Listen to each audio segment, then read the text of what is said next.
Okay.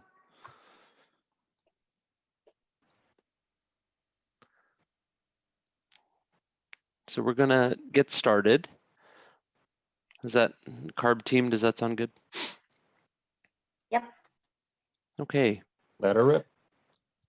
All right. Welcome and thank you for joining the California Air Resources Board for day 2 of the Concepts for In-Use Locomotive Regulation workshop. I'm Ajay Mangat and I manage the Freight Systems section at CARB. Appreciate everyone joining us today and wanted to let you know that this is now our second time trying simultaneous translation on the Zoom platform. Day 1 went pretty smoothly yesterday, and we hope for the same here today. But in case of technical challenges, we ask you please be patient with us. So these are the instructions on how the interpretation function works. Everyone, please select your language between English or Spanish, which should be available at the bottom of the screen.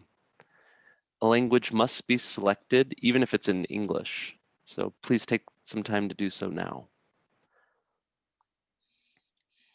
This is also where I introduce our interpreters, Julie and Francisco, and give them a moment to provide instruction in the Spanish broadcast. Julie, if you could, and let me know when it's okay to move on.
Thanks, Julie. So usually for these types of workshops, we travel throughout the state and engage more directly with communities and stakeholders. However, we hope this online experience is able to give an idea of CARB's direction and provides an opportunity to engage further with us. Those of you who are new to the Zoom platform, please feel free to use the chat function on the right side of the screen if you're experiencing technical issues. We ask that you please direct your comments to Alyssa, but if you send a message to everyone, we'll coordinate on our end and attempt to get to your comment. Wanted to point out for the audience that the meeting is being recorded and that all private chats are archived. So I'm going to give a quick introduction to the CARB staff you'll be hearing from today. As I call your name, CARB team, I ask that you please turn on your camera and say a quick hello. Alyssa Rhodes, who I just mentioned, is providing the Zoom technical assistance. Hello, Hi, Alyssa. Jennifer Kazumplik will be going through the majority of the slides today. everyone. Hello. We also have a colleague from CARB's research division, May Betraratana, who will discuss health studies. May, could you say hi? Hi, good morning. And May Colcord from CARB's enforcement division. Hi, good morning. Morning. So with that, I'll turn it over to Alyssa for more on Zoom. Hi, everybody. Thank you, Ajay, for the introduction. So as Ajay mentioned, Zoom is still new for us. For anyone that was with us yesterday or is just joining us today, I'm just going to quickly cover some basics of Zoom housekeeping, just so we can make sure that everyone's on the same page and to help this meeting go as smoothly as possible. So the first thing that we are asking is that unless you are speaking or asking a question at the moment, we are asking that you please keep your mic on mute. We do have a lot of people that are joining us today and things could get noisy. So that's why we ask that you please remain on mute. And the second thing we're asking is that you please rename yourself to the format that is shown on the screen. We are requesting that you please put your affiliation first, and thus will be followed by your first and last name. And if you are a member of the public, you can use P as your affiliation. And the way that you can rename yourself is that you're going to find the participant button that's at the bottom center of your screen. It looks like a little group of people. You're going to click that. You'll see the list of participants pop up. You'll find your name, hover your mouse to the right where you'll see the More button. And after you click More, you're going to see the option to rename yourself. And the reason that we are asking you guys to rename yourself is because we would like to understand who you guys are as our audience. And just as a reminder, if you're having any issues, please send your questions to the chat or private message me. Okay, so for any audience members that might be new to Zoom, I'll just quickly review any controls that might come in handy for our upcoming question and answer sessions. So as I mentioned previously, we are asking that you keep yourselves on mute. And the way that you're going to do this is you'll find the little mute button that's at the bottom left of your screen, and it looks like a little microphone. So you'll just press that to toggle. And if you're calling in to us by phone, you're just going to press *6 to mute and unmute yourself. So similar to yesterday, we are going to have one longer question and answer session at the end of our session, where we are going to be taking your guys' verbal questions. So in order to let us know that you would like to ask us a question, you're going to use the raise your hand feature. So in order to raise your hand, you're going to click the participants button that's at the bottom of the screen, and it will bring up the little menu on the right, and you'll click the little blue hand. When you raise your hand, your question and answer moderators then going to call on you when they see your hand and let you know that it's your turn to speak. And if you are calling in by phone, during our last session, this will be your chance to ask questions, and you can unmute yourself using *6 so that we know you also have a question. If you are speaking, we are asking that you try to keep your question to about a minute and under, just so that we try to give everyone a chance to talk that wants to. So like yesterday, we're also going to have shorter 15-minute intermittent question and answer sessions throughout the presentation. And for these, we are asking that you use the general chat box only. When you do ask a question, please try to identify which slide your question pertains to. And just as a quick reminder from what I just said, if you are calling in by phone, you do have to ask your question at the last session. So again, any issues, please direct your question to me or the general chat. And with that, Ajay, back to you.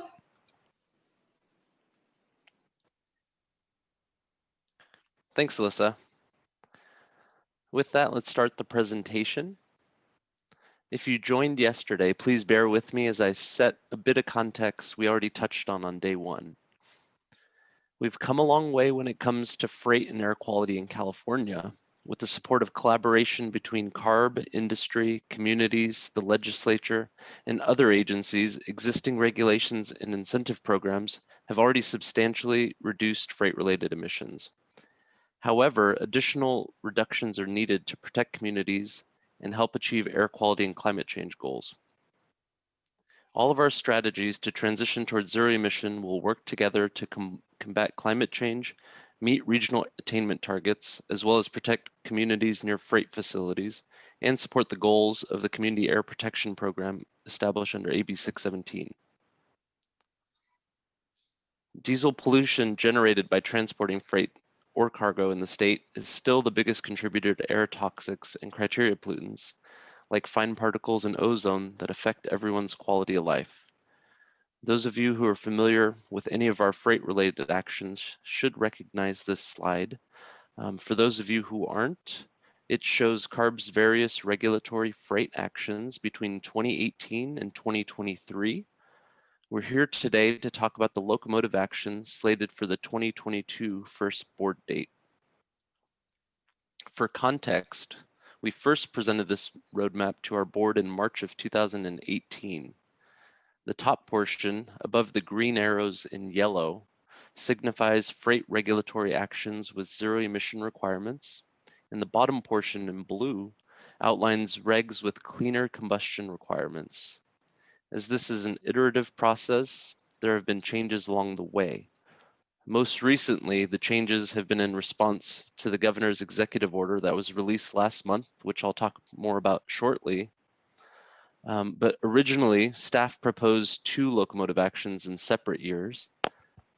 Since then, the item has been combined to a singular action slated for 2022 that was originally in blue at the bottom, and now there's an additional zero emission component in the yellow above the arrow. This means that the goal of the locomotive regulatory concepts is twofold.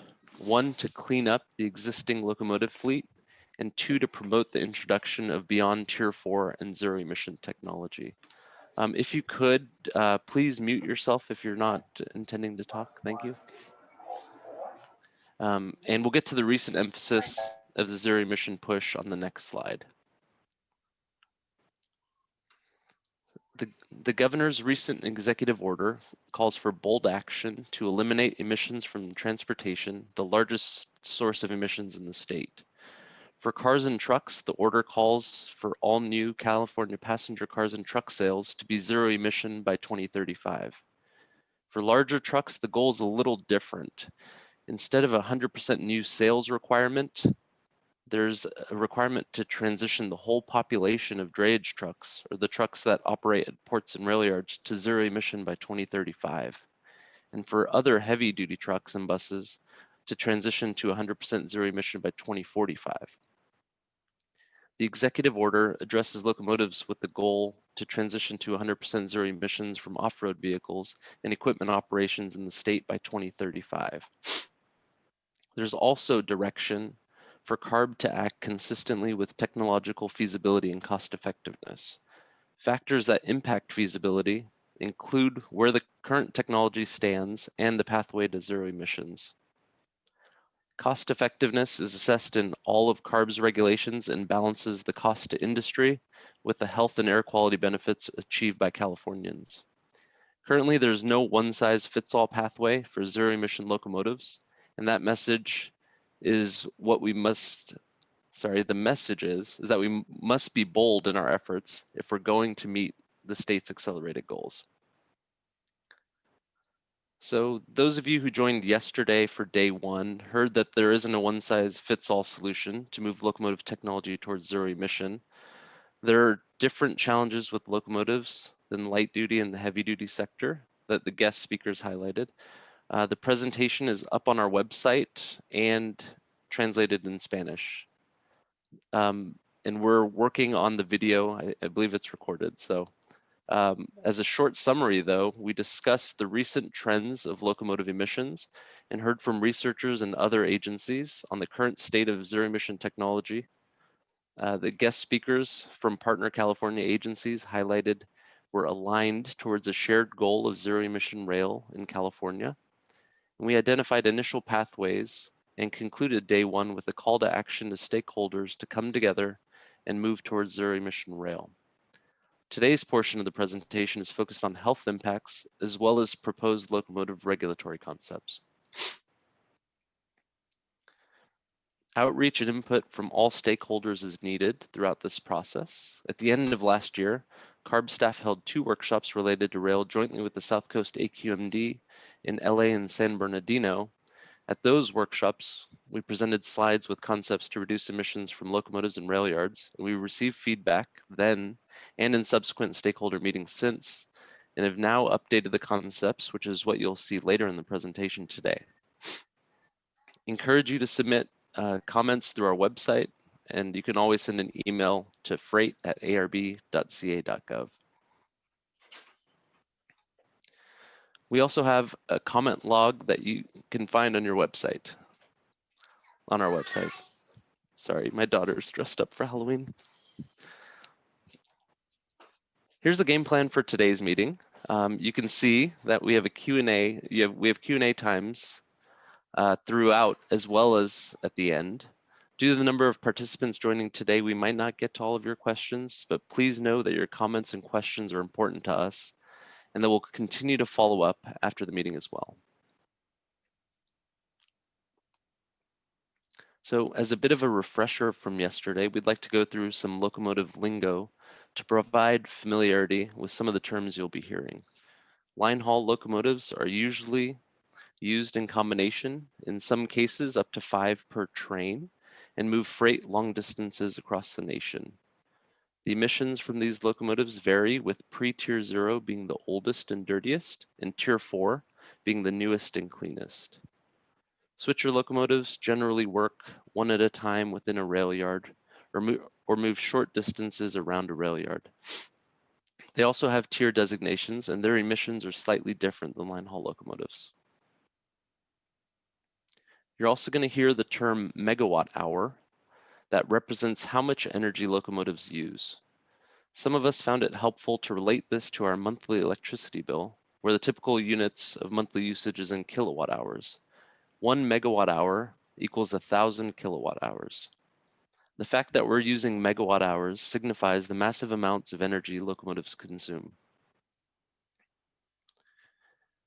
There are also different categories of railroads that are proposed to be subject to the locomotive concepts. The class designation represents how large they are based on their operating revenue, Class 1s being the largest, followed by Class 2s and 3s. Class 1 railroads that operate in California are Union Pacific and BNSF. They own thousands of locomotives of varying tiers. There are Class 2 locomotives, but none of those operate in California, and Class 3s are the smaller railroads and are for the most part captive to the state. The locomotives they own are typically older in nature, but they aren't used as much as Class 1 locomotives. Military industrial locomotives are even smaller and typically used less than Class 3s, and that kind of does it for the freight side. There are also passenger railroads that use diesel locomotives to pull cars full of people. There are around 150 passenger locomotives operating in California, and a lot of these have transitioned to Tier 4.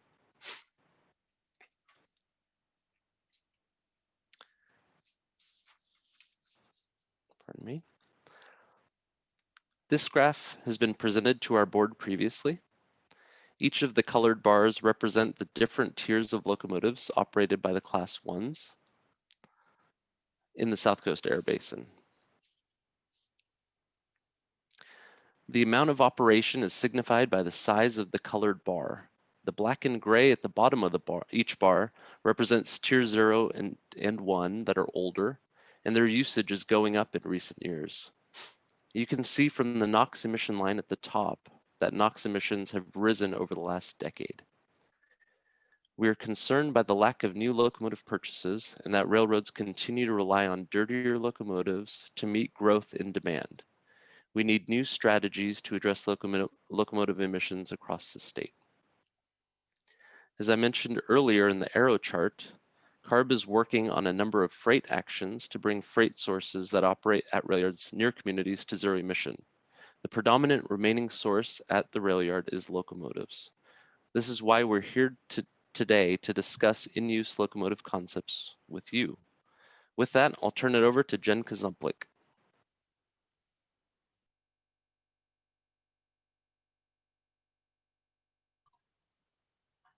Sorry, stubborn mute button. Hello, everyone. My name is Jennifer Kazumplik. So here we have a picture of a typical large rail yard in California. Diesel PM is a toxic air contaminant that elevates risk of serious human health conditions. In analyzing the health effects of PM from diesel locomotive engine emissions, we're studying several aspects of long-term exposure. One of those is the elevated risk of cancer for people who spend time near rail yards, people who live or work or go to school there. So with that, I'm going to turn it over to May Vecherachana in our research division to discuss diesel exhaust in more detail. All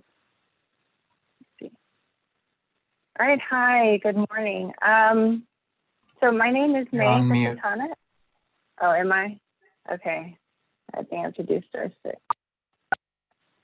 Okay, am I unmuted? I think you muted. Yeah, I could hear you before.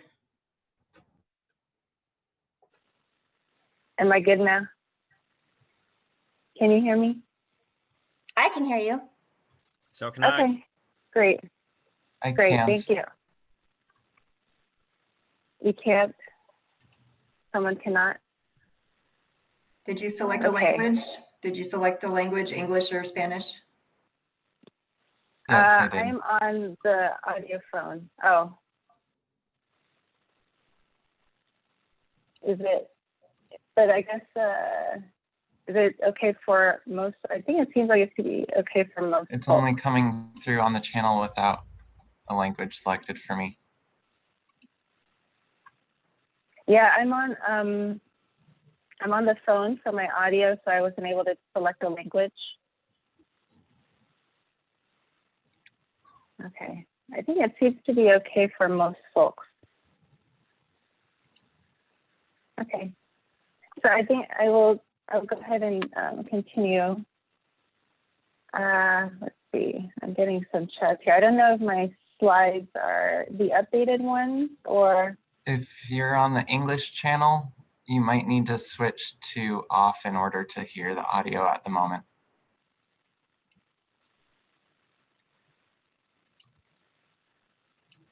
Okay.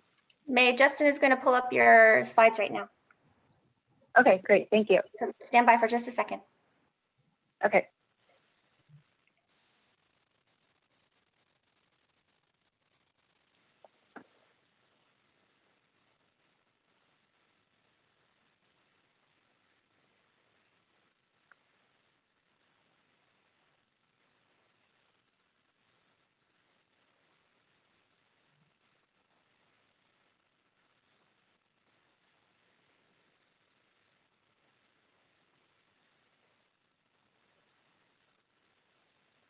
Okay, wonderful.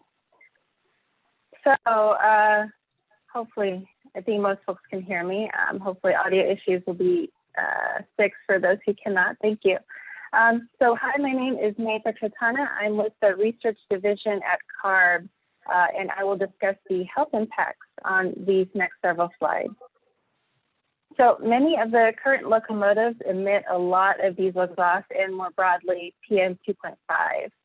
Now, this diesel exhaust is a complex mixture of air pollutants, and this includes diesel particulate matter, or DPM, which is a subset of PM 2.5. And as you can see in the image to the right, PM 2.5 is much smaller than a strand of human hair. And DPM itself also contains over 40 cancer-causing compounds, including benzene and formaldehyde. Diesel exhaust is also made up of gaseous pollutants, and this includes volatile organic compounds and oxides of nitrogen, or NOx. Now, NOx itself can also lead to the formation of PM 2.5, and both volatile organic compounds and NOx can lead to the formation of ozone. Next slide, please.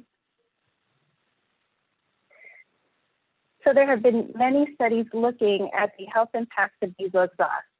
It is known that diesel emissions are linked to lung cancer and premature death. In fact, diesel PM was designated as a toxic air contaminant by CARB in 1998. And the IARC, which is the International Agency for Research on Cancer, has determined that diesel engine exhaust is carcinogenic to humans. There are also serious non-cancer effects from diesel exhaust exposure, including worsening of asthma and allergies. And in addition, acute effects from diesel exhaust can occur, including irritation of the eyes, nose, throat, and lungs, coughing, as well as headaches, lightheadedness, and nausea. Next slide, please. As mentioned earlier, diesel PM is made up of very tiny particles, and these can travel deep into the lung, and some are small enough to even travel into the bloodstream. Thus, there is an extensive body of literature on the health impacts of PM 2.5. Exposures have been shown to lead to acute respiratory symptoms, asthma exacerbations, and emergency room visits for asthma, bronchitis and chronic obstructive pulmonary disease, or COPD, heart attacks, effects on the nervous system, such as cognitive deficits, lost work days, and premature death. One large and ongoing study of thousands of kids in Southern California, the Children's Health Study, has been continuing to study the effects of air pollution on the health of our youth. And one major finding from the Children's Health Study was that kids exposed to high levels of PM 2.5 had reduced lung development. Next slide, thank you. Focusing specifically on rail activity, pollution exposures from rail activity can be high for certain groups. For instance, rail yards and rail activity are often in or near disadvantaged communities, or DACs. A DAC is identified by Cal EPA's Cal EnviroScreen scoring according to 20 different population and pollution indicators. DACs are disproportionately burdened by multiple sources of pollution, including diesel PM and PM 2.5. In fact, based on Cal EnviroScreen scoring, the majority of the state's major rail yards are in and or around disadvantaged communities. This map on the right highlights two of the state's major rail yards, which are in San Bernardino County. The shading on the map represents the Cal EnviroScreen scoring, with redder colors indicating the highest scores and therefore disadvantaged communities. You can see on the map here that many disadvantaged communities are surrounding these two particular rail yards. Now, high PM 2.5 levels from rail activity are especially experienced by locomotive workers, train passengers, and nearby communities. In fact, one study showed that in comparing different modes of commuting, in-vehicle PM 2.5 concentrations were the highest in trains compared to personal car, light rail, bus, and bike. And it's also worth noting that other studies have also shown that locomotive workers have increased risk for mortality from lung cancer and COPD. The results on this slide come from a USC study that looked specifically at rail yards in California. The map on the right shows the locations of the state's major rail yards.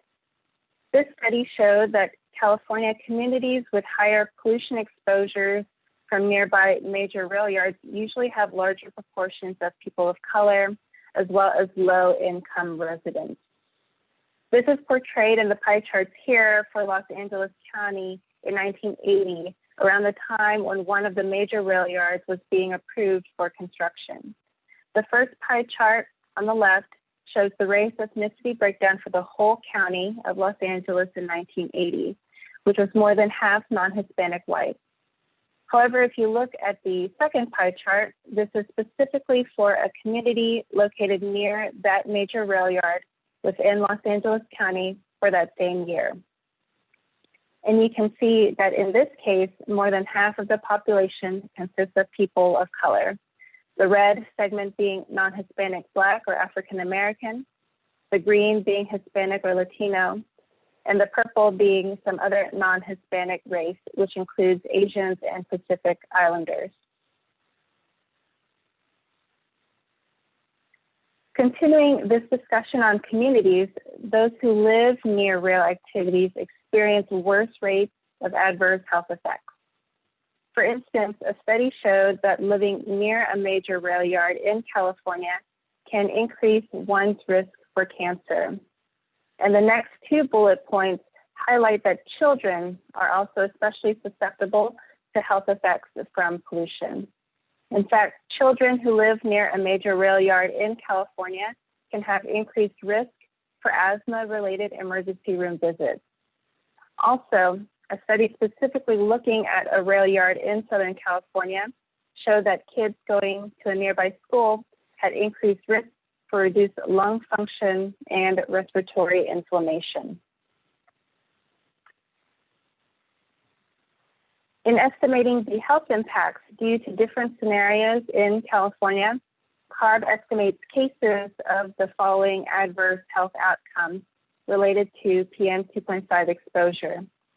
And that includes cardiopulmonary mortality, hospitalizations for cardiovascular and respiratory illnesses, and emergency room visits for asthma. For more detail on this method, I would encourage you to visit the CARB link on the screen. Currently, CARB estimates that the health impacts from locomotives cumulative for the 30 years from 2020 to 2050 to pose a substantial health burden. A business as usual scenario would lead to over 6,000 deaths, over 2,000 hospitalizations, and close to 3,000 emergency room visits. If the state moves to an average Tier 4 scenario for locomotives, CARB estimates that there will be fewer cases of these major health outcomes compared to our business as usual scenario. For the whole state, cumulative for the 30 years from 2020 to 2050, we estimate that there will be more than 4,800 fewer cases of cardiopulmonary mortality, more than 1,500 fewer hospitalizations for cardiovascular and respiratory illnesses, and about 2,300 fewer visits to the emergency room for asthma. Looking more specifically at select air basins, these are the top 3 air basins where CARB expects the most benefits to be seen in going to an average Tier 4 scenario for locomotives. And this is the South Coast, the San Joaquin Valley, and the Mojave Desert Air Basin. In the South Coast, you can see that we estimate thousands of fewer deaths, hospitalizations, and emergency room visits, cumulative for the 30 years from 2020 to 2050. While for the San Joaquin Valley and the Mojave Desert Air Basin, CARB estimates that there will be several hundreds of fewer cases of these same health endpoints. These high numbers of fewer cases of deaths, hospitalizations, and emergency room visits across the state, as well as in these 2 air basins that we have highlighted, really demonstrate the large health impact of PM 2.5 exposure from locomotives. So in summary, studies have shown that there are many health impacts of diesel PM, PM 2.5, and rail activity. These varied health impacts include, but are not limited to, lung cancer, asthma, and other respiratory effects, cardiovascular effects, and premature death. If California moves to a Tier 4 average for locomotives, the state is expected to see fewer cases of cardiopulmonary mortality, hospitalizations for cardiovascular and respiratory illnesses, and emergency room visits for asthma, with most of these reductions occurring in Southern California and in the San Joaquin Valley. And it's also worth saying that these reductions would have the greatest benefits in disadvantaged communities. So this concludes my portion of the presentation, and now I will hand the mic back over to Jen. Thank you so much, May. So in addition to looking at cardiopulmonary issues, we zoomed in also on cancer risk. To understand cancer risk, between 2004 and 2009, CARB worked with UP and BNSF to produce health risk assessments for 18 major rail yards in California. Those reports have become the basis of a new study. Since the original studies profiled all rail yard equipment, and in this study we wanted to understand effects from just locomotive emissions, we isolated activity from locomotives. And because the original study reflected the average mix of locomotive engines in that time period, staff updated emissions from those locomotives to reflect the current mix of locomotive engines. We also updated the way we quantify risk from exposure, because our understanding of exposure effects has changed since the original studies were performed. In 2015, OEHA, the Office of Environmental Health Hazard Assessment, revised its health risk guidance. And through this revision, we now understand that cancer risk due to chronic exposure to diesel PM is higher than previously thought. Using the isolated locomotive emissions and the updated information about cancer risk and updated information about Class 1 railroad fleet composition, CARB staff updated the information in the 2004 to 2009 studies and modeled current risk. In this analysis, staff modeled average risk all throughout 1 mile around the sample rail yards.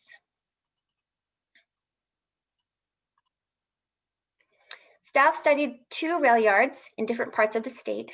At the local level near rail yards, cancer risk is high, and most of it can be avoided by operating cleaner Tier 4 locomotives, which have been available since 2015. The yards are different, but if you look at the big picture, they're consistent.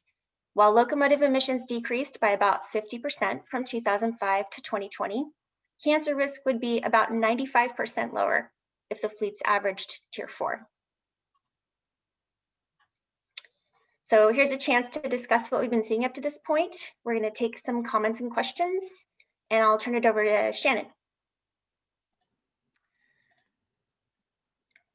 All right, good morning, everyone. So we have a question about, does CARB take into account the particulate matter from agricultural operations in the San Joaquin Valley, as particulate matter from agricultural operations is much higher than from locomotives? So yes, we do take into account agricultural operations in our state implementation plan, or the SIP. But for this and for all of our other concepts that we work on in regulatory concepts, we focus on those individual sources. So for locomotives, we look at locomotive emissions. So hopefully that answers your question. Let's see, I'm going to double check and scroll back through here real quick, see if I missed anything.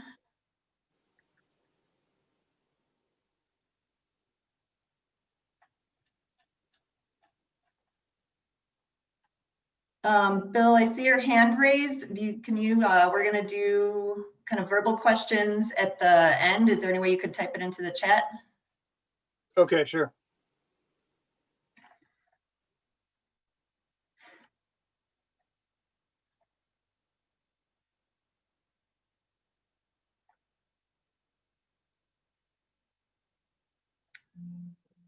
Let's see here.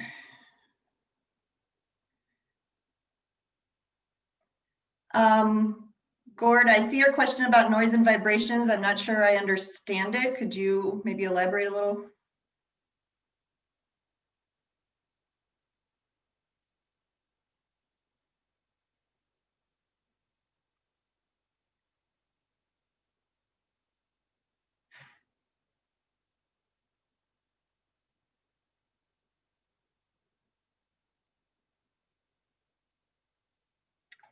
Oh, I see. Okay, so will going to zero emissions reduce noise and vibrations? I'm pretty sure the answer to that is yes, but if anyone wants to jump in and correct me. I mean, the engines will still run, but.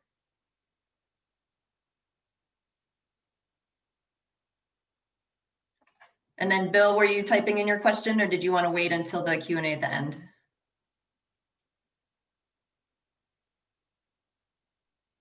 I'm writing it in. It's a comment. You can go ahead. Okay.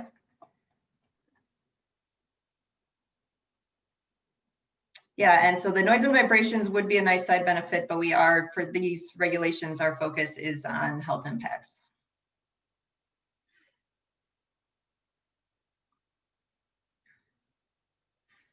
All right, well, I'm not seeing anything else right now, and we have lots of opportunities to continue asking and answering questions. So,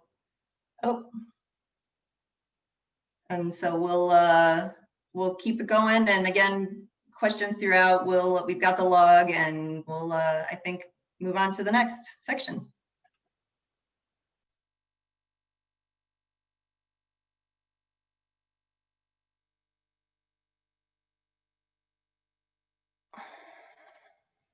Sorry, I am now, could you hear me now? Maybe? Yes, we can hear you. Okay, Or I thank can hear you. Sorry, I'm fighting with my mute button. All right, so here's where we get to start thinking about how we can solve some of these problems. So what's the problem we're trying to solve? Based on patterns from the early 2010s, CARB projected Tier 4 uptake at about 5% per year. This means we would now be operating with about 30% Tier 4 within the state, with projected 100% Tier 4 emissions by 2034. As we saw earlier in the presentation, uptake has been less than 1% per year for several years, with no orders placed for upcoming years. The freight railroads could theoretically continue to use their existing equipment, supplemented by several thousand surplus locomotives that are currently parked, for decades. We need to do something to mitigate the unnecessary damage to air quality and health, something that gives an assurance that cleanest available technologies are being used wherever possible. Finally, the recent issuance of the governor's EO reminds us that we need to stay on track in our pursuit of zero emissions freight solutions. And without concrete actions to push us forward, we won't get there.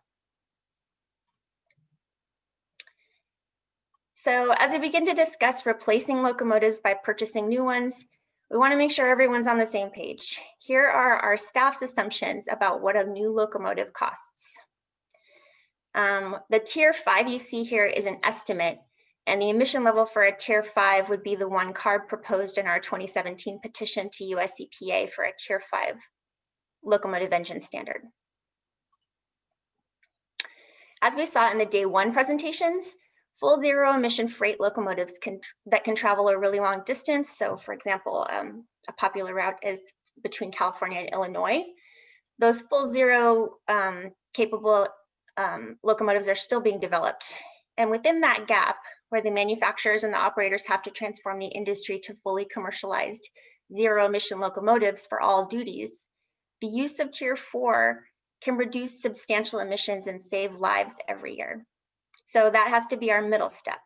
Move operations to cleanest available technology wherever possible, mitigate the emissions that occur from dirtier locomotives, and strengthen the push towards zero emission technology.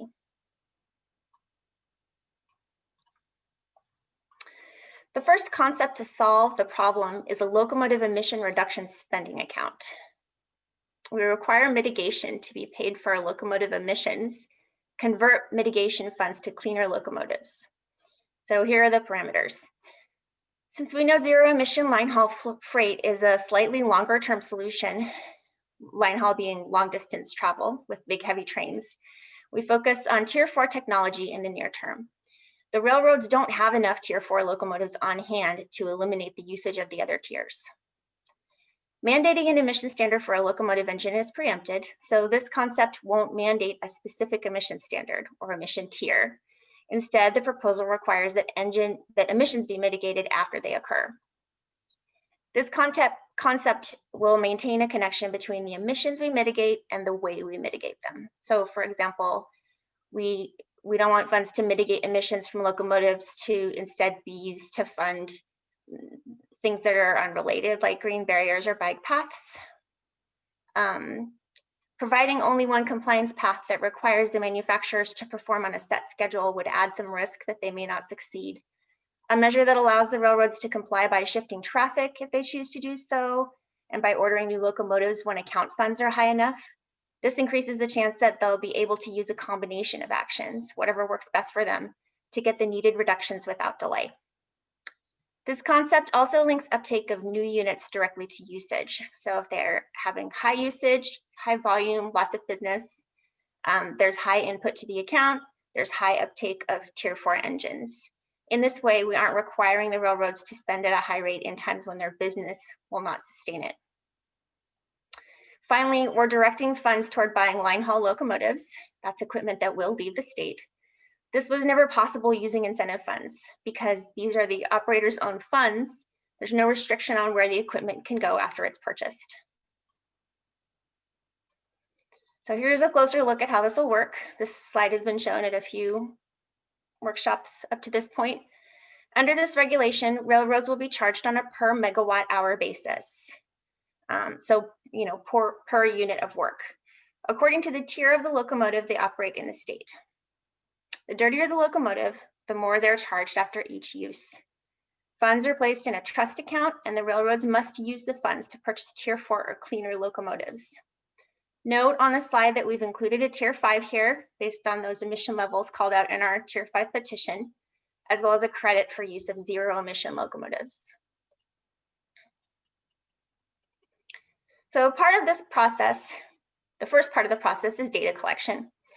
As locomotives enter the state, they operate, they create emissions. The first step is operators track this total activity and the emission level of each engine. Part 2, calculation and deposit. I should be careful to point out, although previous versions of this concept excluded requirements to set aside funds for emissions from Tier 4 engines, the current concept requires payment for all diesel locomotive emissions, including Tier 4 emissions. Part 3 is reporting. All operators will be required to report activity and engine data to CARB. Reports will be due about 3 months after the close of the year. Through the report, operators are required to sum up the activity of each locomotive and apply a formula to determine the minimum amount they must set aside to purchase cleaner locomotives. Next, CARB will verify and post reported data. Staff will review reports and confirm the funds due were correctly calculated and were deposited and spent. On CARB's website, we'll post emissions, total funds set aside, and locomotive purchase and deployment numbers. With their spending account funds, operators must order Tier 4 or cleaner locomotives or remanufacture kits. This could include zero emission locomotives. Once an order is placed, delivery may take a year or more. And finally, cleaner locomotives are delivered and deployed.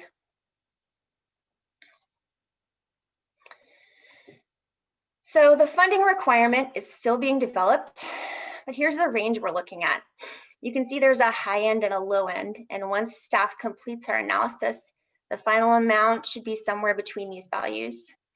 As we've said, the funding per megawatt hour is higher for older, dirtier engines, and you can see here operating an older, dirtier for a full megawatt hour costs quite a bit. And the cost is much lower for newer, cleaner engines. The Tier 5 presented here, once again, is based on our Tier 5 petition. And we're still developing the credit for early use of zero emission locomotives, and this credit should be available for a limited time frame. Oversight will be at 3 levels. First level is review of the annual reports, and then periodic financial audits of the trust accounts, and site visits as needed. We're also currently working to expand the spending account concept to address the need to go to zero emission rail. So right now we have 2 potential models to incorporate this to the concept, but we're still working and we're still seeking input. So the first approach would be to specify that all funds set aside from Tier 4 emissions would go to zero emission equipment and infrastructure. Because Tier 4 locomotive use will increase as this measure goes forward, greater portions of emission will come from Tier 4 every year. So greater portions of funds going into the account will be coming from Tier 4 every year. This has the effect of providing a gradual on-ramp for zero emission funding as the field of available technologies becomes wider. The second way to fold it in so far is to place a specific spending requirement in blocks of time. So for example, for the first 5 years, 20% of all funding must support zero emission. And then in the second 5 years, 40% and so forth.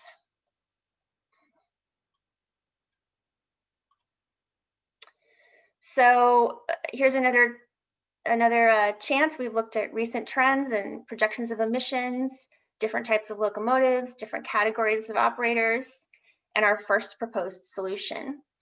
So here's a chance to do some more comments and questions, and I'll turn it over to Shannon.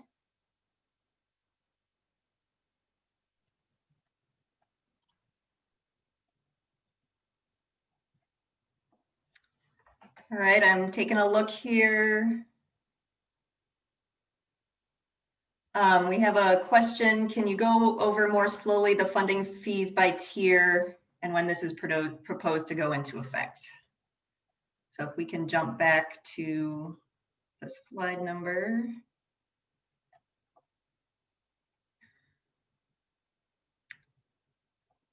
So as you can, I'll just kind of read through, or Jen, if you want to jump in, either way is fine. But so for this one, we have the pre-tier 0.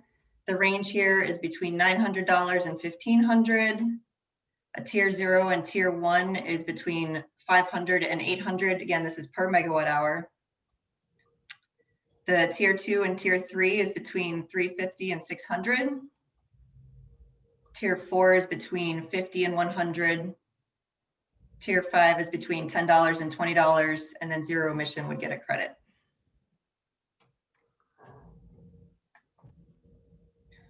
So hopefully, and again, these slides are going to be posted online, so you'll have plenty of time to go through and take a look at these. And you know, we've got that freight email address. About the money. Oh, okay. Thank you. Okay, bye. Oh, sorry, was there another question? Someone was unmuted.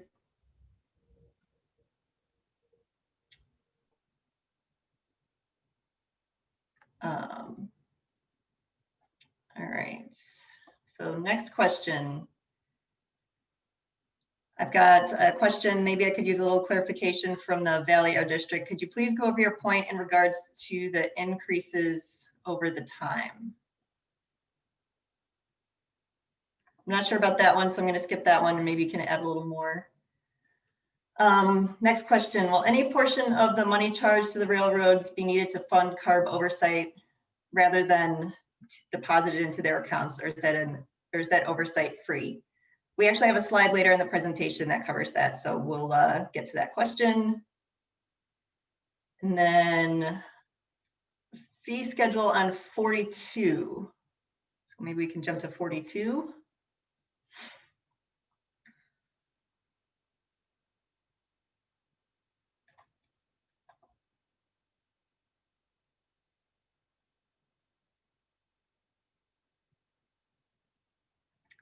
So fee schedule on 42, is that for all locomotives in the state or just the long line? Yes, it's every locomotive that comes into California or operates in California.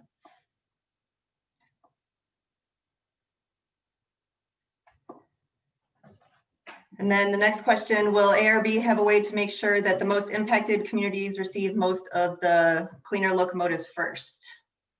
Jen, do you actually want to help me out with that one? Sure. So because disadvantaged communities are frequently where locomotives are operating the most, they should experience immediate relief from this measure. Presently, we don't have an instrument in this concept to shift benefits to specific communities. Locomotives travel all over, and the spending account funds stay with each individual operator. So as an operator, if I'm operating and putting aside funds, those will go into my individual trust, and then I will use that money to buy locomotives that will return to my fleet. So as locomotives operate throughout the state, their fleets should get cleaner. I would add though, if you have ideas for how to make this work as you're suggesting, definitely submit your comments. Thanks, Jen. And then there's a question about timing. We have that and some slides coming up, so that should answer your question soon. And then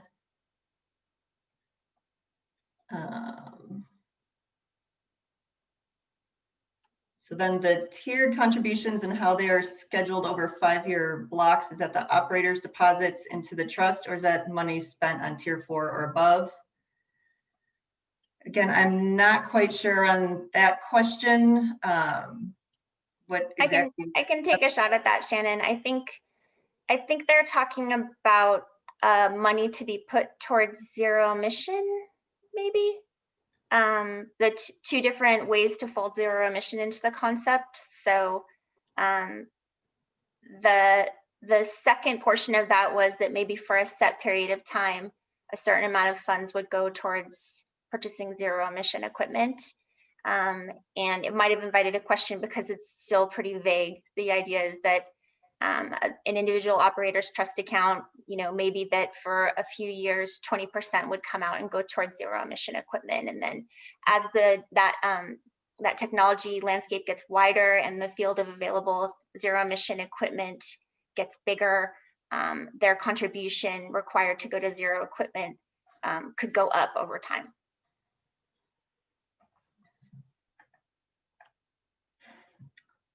And then the next question, will there be a list of permitted investments in the set-aside mechanism, or will they just be interest-bearing accounts? So the concept is that the purchases will be Tier 4 or cleaner locomotives. So that's what's permitted.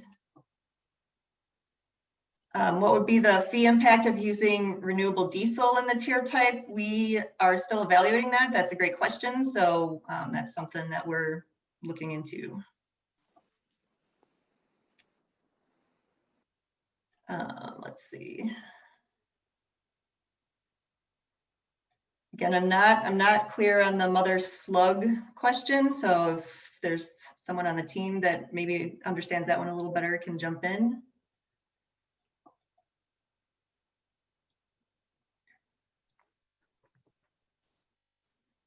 It's not an answer particularly, but we'd like to receive some data and your comments and thoughts on that. So if you get a chance, please do submit mother slug implications. Thank you. Yeah. AJ, this is Dave Buckalow with California Shortline Association. We brought this up to CARB numerous times in the last 8 or 9 years, and it's been rejected. That's why I put it in there, because as one of the major stakeholders in this, the California Shortlines really need to be able to work with you to do something that'll allow us to stay in business. This regulation can literally put us out of business. I hear you, and Dave will continue to follow up with these discussions, and we appreciate your comments.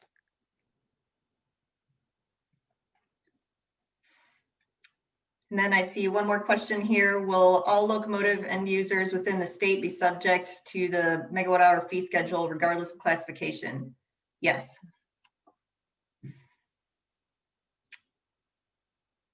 So I think I'm sure more questions will be coming in, but let's move on to the next section. And again, feel free to keep typing them in, and then we'll have the open Q&A at the very end.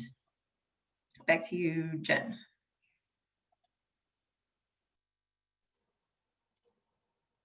Okay.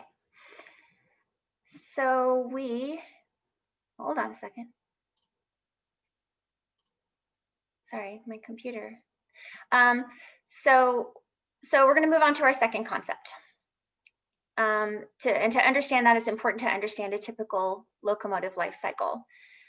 While we want the spending account as a tool to promote usage of newer, cleaner locomotive technology, we also need to address the railroad's continued use of older, dirtier locomotives. So here we have an example of a typical locomotive life cycle.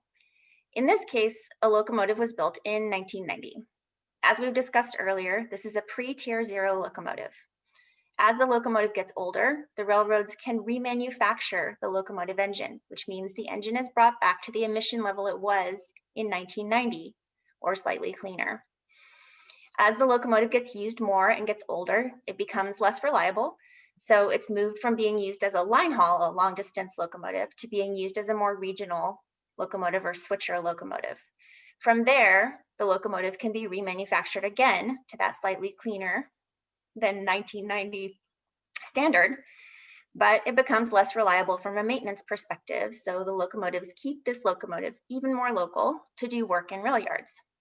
At this point, it's a 30-year-old locomotive operating at 1990 emission standards within a community. And in fact, some locomotives in the state are over 40 years old, or even up to 50 or 60 years old in some cases. This is why CARB is proposing the useful life limit that I'll describe in the next slide. So this concept says that locomotives may not operate in California if they exceed 2 useful lifespans. When we previously discussed this concept, we talked about banning the number of times a locomotive can be remanufactured. This got very complicated from an implementation and enforcement perspective. So we looked at a way to make this easier for everyone. We did a calculation based on the US EPA's definition of useful life for a locomotive and came up with a number of megawatt hours that a locomotive can operate, total megawatt hours. So we converted those megawatt hours into the equivalent number of years of operation. For our initial discussions, we have calculated 23 years to be the equivalent of 2 useful lives of operation. If the railroads want to operate a locomotive in California beyond the full 2 lifetime period, they need to make it a Tier 4 or cleaner by remanufacturing it or repowering the engine. This chart shows the Class 1 railroads that operate in California, the count of locomotives by build year that CARB has gathered via staff research. As we mentioned before, the useful life limit does not begin until 2030. So this gives the railroads several years of purchasing new locomotives with the spending account to replace the large number of older locomotives they have in their current fleet. The certainty about the coming of the useful life limit will help the railroads make critical decisions about what to retire and replace when they're purchasing new locomotives. So I was talking about timing of the two measures. This chart shows a more detailed timeline of the implementation of the spending account and the useful life limit, spending account above, useful life limit below. After this workshop, our plan is to continue to develop the concepts and receive input from all of you. We plan to take this proposed regulation to the board in early 2022. And after that, the reporting requirements for Class 1 railroads will begin in 2023, with purchasing of locomotives beginning in 2024. We're currently proposing that Class 3, military, industrial, and passenger rail would start a year later. CARB will also submit the authorization request for the useful life limit to US EPA in 2023 and begin implementation of that piece of the regulation in 2030. So, second concept, chance to ask some more questions. I'll remind you to put your questions in the chat box rather than turning your mic on. You will get a chance to ask verbal questions at the very end. Shannon? All right.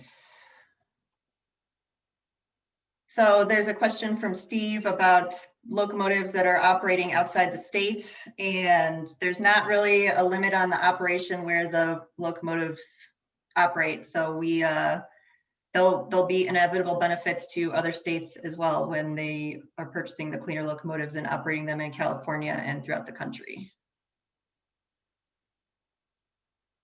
I don't see, I'm gonna scroll back up again, see if I missed anything.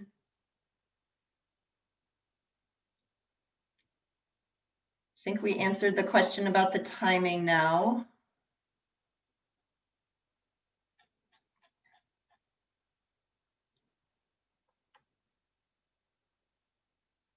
All right.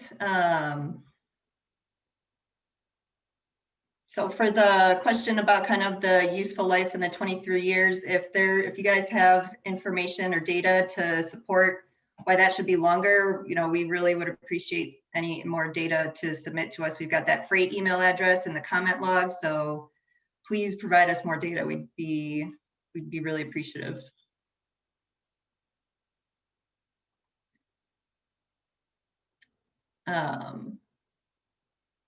So it's okay to spend account money on a switcher locomotive that ends up in Houston. Yeah, I would say yes. I mean, again, the locomotives, they move around the country. Yes, I agree. This is the operator's own money, so it's not a state incentive. The idea is that over time, with usage, the entire fleet gets cleaner. And then the source of data for useful life is using the EPA definition.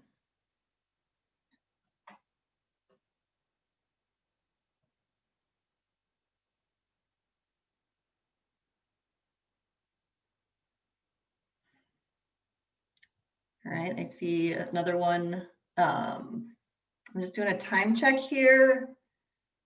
So I see some of these other ones coming in. I think we're gonna, like I said, we've got some time at the end, so I'm gonna have us go on to the next section and we'll take a look at these questions and address them at the end, if that's okay.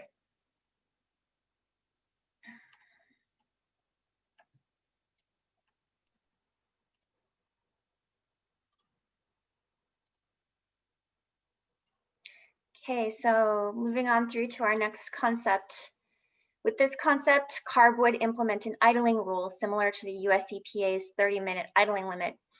This would give CARB enforcement staff the ability to respond to community member complaints about excessive idling.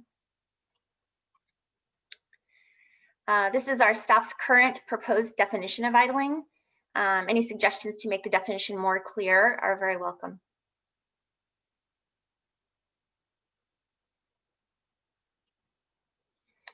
I should mention that under the federal idling rule, locomotives are allowed to exceed a 30-minute idling limit for things like maintenance or maintaining air brake pressure. I believe there are 8 exemptions actually. The point of this concept is to allow us to respond to community concerns and to be able to ensure that any idling over that 30 minutes is happening because of an allowed exemption. We also plan to include a provision that prevents circumvention of the 30 minutes. So this, I know we've had some questions about applicability. Will this apply to everyone? Here's the basic layout of applicability. In the first year, 2023, reporting and spending account requirements will apply for all Class 1. By the end of the second year, 2024, all operators must report and deposit in their spending accounts. And after that, new locomotive orders can begin whenever they decide.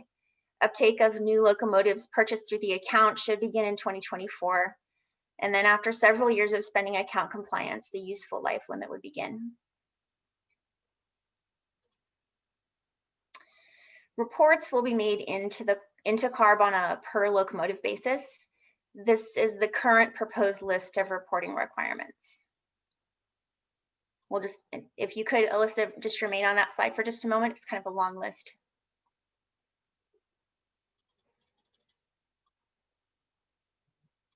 Okay, next slide.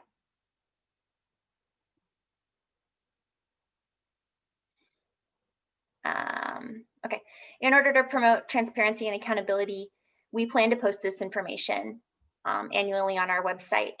And community members or folks interested in looking into what's going on here, please comment into the comment log if there's some other dimension of information you'd like to be seeing publicly posted. Next slide.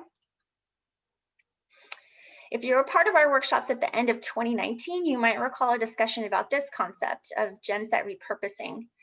The simplified explanation of this is a trade down program for locomotives. CARB is not pursuing this as a regulatory concept, but if funding becomes available for a project like this, our staff is very supportive.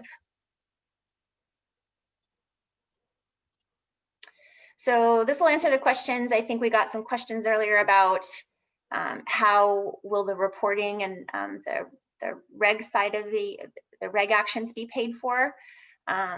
That would be paid for separate. So spending account, as I've said before, strictly belongs to the railroads, goes to the railroad's equipment. There would be a registration fee to cover the administrative costs. So we're currently looking at different fee options to collect from locomotive owners to cover the cost for the additional resources to implement these actions. The amount and frequency haven't yet been determined. So right now I'm going to turn it over to May Colcord to talk about Railyard enforcement. May? Yeah, hi, good morning. Thanks, Jen. My name is May Colcord. I'm an air pollution specialist in the Railroad and Marine Enforcement section in CARB's Enforcement Division. Although today's focus is on locomotives at rail yards, today I'm here to highlight some other programs at rail yards that CARB is enforcing. So there's several regulations we enforce at rail yards. One regulation is the Cargo Handling Equipment Regulation, or CHE. CHE is found at both ports and rail yards and is used to move cargo and conduct routine maintenance at these facilities. The CHE regulation requires owners to use the cleanest available technology for both on-road and off-road equipment. Today, we rarely find violations with the engine requirements of the regulation. And the CHE regulation also requires owners of CHE to ensure equipment maintains its certified emissions standard by conducting smoke tests. We're currently in the process of auditing companies for compliance with the smoke testing requirement and are focusing on companies located in AB 617 communities. Another regulation we are enforcing is for transportation refrigeration units, or TRUs. TRUs are engines used to keep goods cold. Most TRUs that operate at rail yards are found on truck trailers, shipping containers, and rail cars. Our program inspects TRUs on only shipping containers and rail cars. for which we found very high compliance rates. We also field complaints about locomotives, most often for idling, smoking, and noise. In order to resolve these complaints, we work voluntarily with railroad companies along with the complainant, local air district, and US EPA. The EPA has their own ability to issue a request for information letter, which they can use to assess compliance with the federal locomotive idling rule. CARB also enforces a number of regulations. Sorry, my dog is in the background. Requiring trucks in and around the rail yards to meet engine standards, smoke opacity standards, idling restrictions, labeling, and registration requirements, and much more. So that's it for me in enforcement.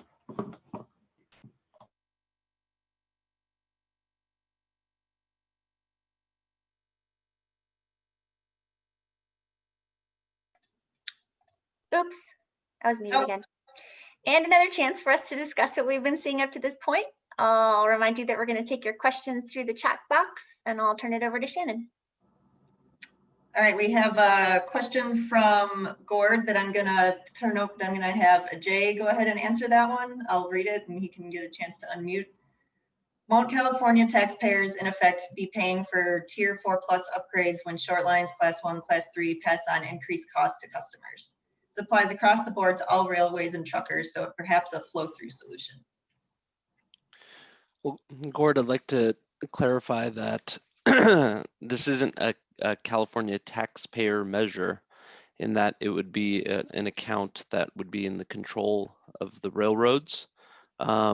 Expenses related to amortization or locomotive purchases compared to other expenses are pretty small. So we're currently kicking off the economic analysis and we'll be taking that into account.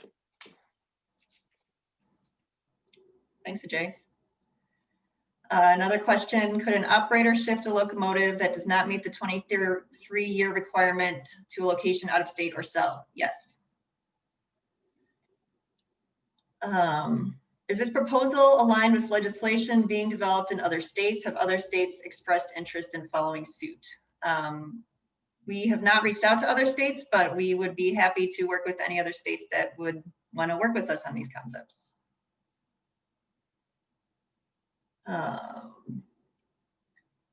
And there's a comment and question about with the useful life consistent with IRS and general accounting depreciation. If you have more information about that, please submit it to us. We'd really appreciate it. Sorry, I just saw this one pop up. Let's see here.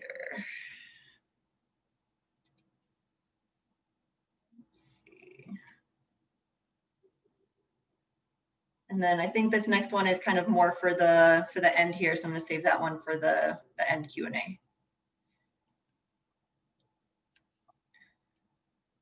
So I think we just have a couple more to go.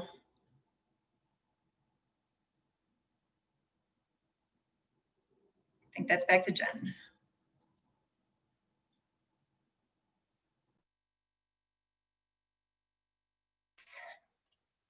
All right, regulatory alternatives. Can everyone hear me? Can you hear me? Yes, we can hear you. Thank you. Sorry, my computer keeps alerting me that I'm muted, but I'm not muted. All right, so pursuant to Senate Bill 617 and the California Environmental Quality Act, sometimes called CEQA, we welcome public input on alternatives to the concept for the standardized regulatory impact assessment, which is required to assess the economic impacts of a major regulation, as well as the environmental analysis. So in plain terms, these reports are where we describe our thinking while we tested out different ideas. Would something else bring the needed health impacts with less cost, or would something else bring the needed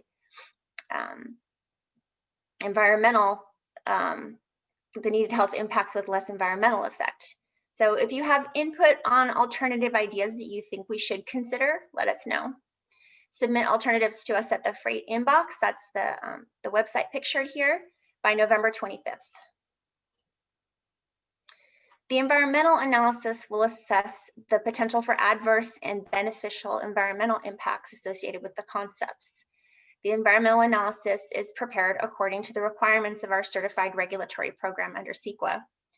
The analysis will be based on reasonably foreseeable actions undertaken by entities in response to the proposed regulation, which could have the potential to cause indirect physical changes to the environment. CARB will use the CEQA environmental checklist, that's Appendix G in our CEQA guidelines, to assess the potential for significant impacts that come from reasonably foreseeable actions. The checklist includes criteria related to resource areas such as aesthetics, agricultural and forest resources, biological resources, cultural resources, geologic and soil resources, hazardous materials, among others. Staff welcomes input on the appropriate scope and content of the environmental analysis as it's being developed. The draft environmental analysis will be released for our 45-day public comment period at minimum as an appendix to the staff report for the regulation.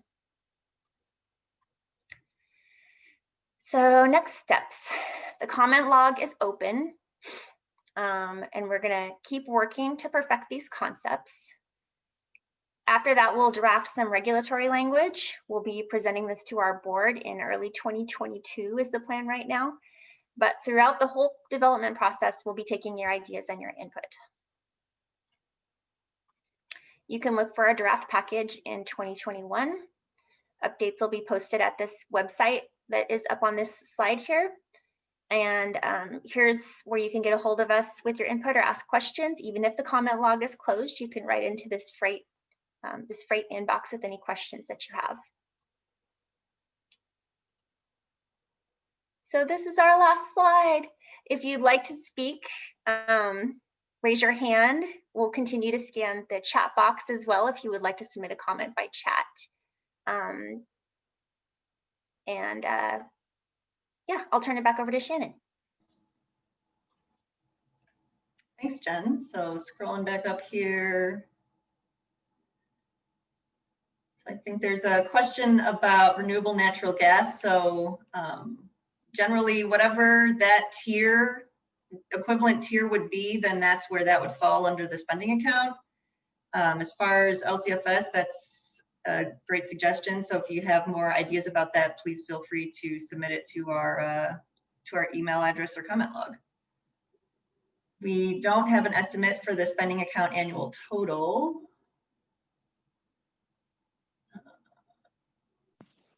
And then I see Ian from South Coast has posted a notification of their workshop on November 20th at 1 p.m.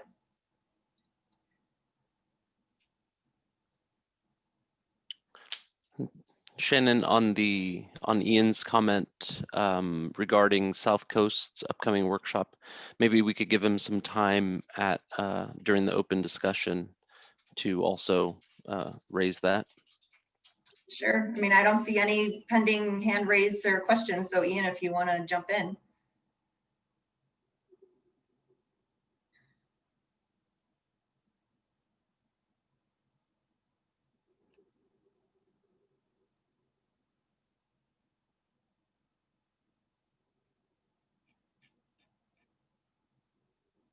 Looking to see if Ian's on here. He got kicked out maybe.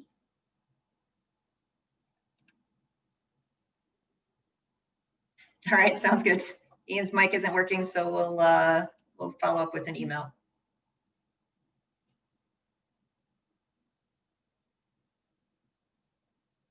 Would historical museums be subject to this? Do you mean from a perspective of a locomotive? If the locomotive is operating, then yes. And if you have more input on that, I'd be interested to hear kind of more details on the historical museum and that kind of stuff. So if you could submit some more information about that, that'd be great.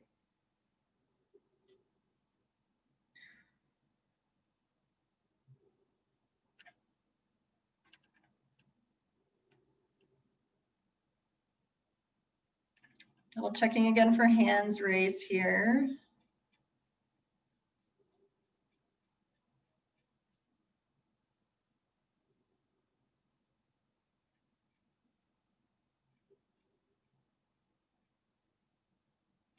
Well, again, I really appreciate everyone's time. I'm not seeing hands raised or more questions typed, but this is, this is definitely not the last conversation we'll be having, and we've got the email and comment logs, so we really appreciate all your input, and please, please, please provide more. If you have more input, questions, comments, we really would like to hear from you. So I will turn it back over to Ajay to wrap up. Thanks, Shannon. Once again, just another call for information and to coordinate with us that Shannon just did. Appreciate folks taking the time. Please provide your questions and comments as well through our website.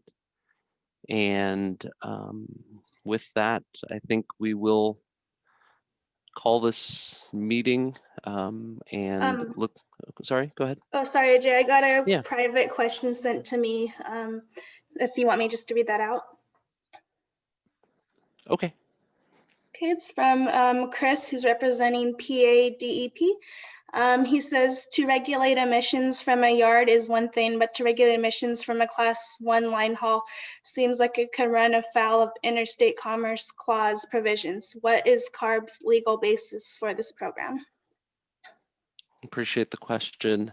I'm not a lawyer, and I'm not sure if we have our legal team on the phone right now. Jen, are you able to at least give what? Reed, are you on the phone? And he might not be. Yeah, not hearing Reed. Reed? Okay. I'm here. I'll defer to legal on that. So yeah, we believe that we have legal basis for going forward with these regulations. We're not going to discuss at this time legal authority-based questions, but feel free to send us a follow-up if you have specific recommendations or objections. We'll be happy to consider those as part of this process.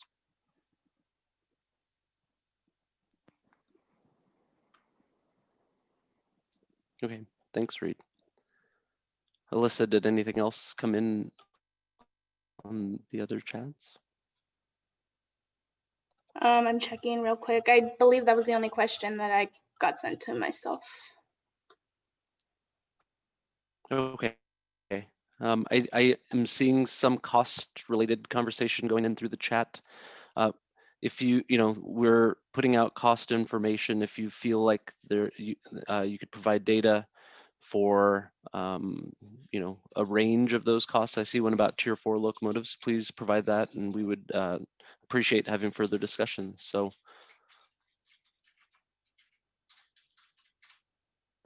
with that, I will